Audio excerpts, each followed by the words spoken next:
बिस्मिल्लाहिर्रहमानिर्रहीम। अस्सलामुअलैकुम। एक दफा हजरत आयशा की खिदमत में 1 लाख से ज्यादा दिरहम पेश किए गए। हजरत आयशा रजी अल्लाह तआला अन्हा ने तबाक मंगाया और उनको बर बर का तकसीम फरमाना शुरू कर दिया और शाम तक सब खत्म कर दिए, 1 दिरहम भी बाकी ना छोड़ा। खुद रोजादार थी। अफ्तार के वक्त बांदी से कहा कि अफ्तार के लिए कुछ ले आओ। वो 1 रोटी और जैतून का तेल लाई और अर्ज करने लगी, क्या अच्छा होता कि 1 दिरहम का गोश्त ही मंगा लेती, आज हम रोजा गोश्त से अफ्तार कर लेते। फरमाने लगी, अब कहने का क्या फायदा, उस वक्त याद दिलाती तो मैं मंगा लेती।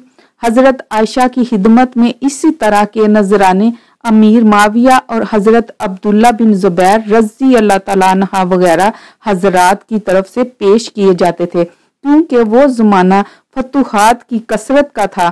मकानों में गल्ला की तरह से अशरफियों के अनबार पड़े रहते थे और उसके बावजूद अपनी जिंदगी नहायत सादा और नहायत मामूली गुजारी जाती थी।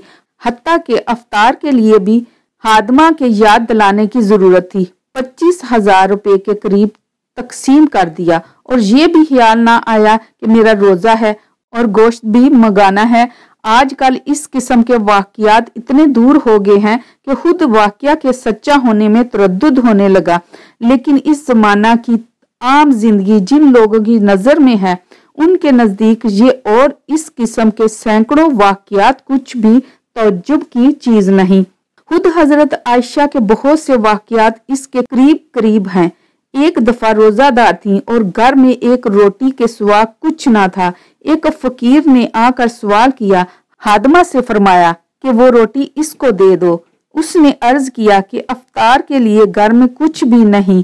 फरमाया, क्या मजायका है, अल्लाह मालिक है, वो रोटी उसको दे दो। उसने दे दी। शाम हुई तो किसी ने बकरी का गोश्त भिजवा दिया। आप रजी अल्लाह तआला अन्हा ने लोंडी को बुलाकर कहा, ले खा, ये तेरी रोटी से बेहतर है। एक मर्तबा एक सांप मार दिया। ख्वाब में देखा कोई कहता है कि तुमने एक मुसलमान को कत्ल कर दिया।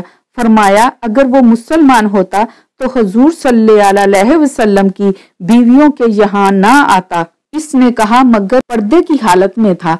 इस पर घबरा कर आंख खुल गई और 12,000 दिरहम जो एक आदमी का खून बहा होते हैं सदका किए। अरवा कहते हैं कि मैंने एक दफा देखा कि 70,000 दिरहम सदका किए और अपने कुर्ते में पैबंद लगा हुआ था।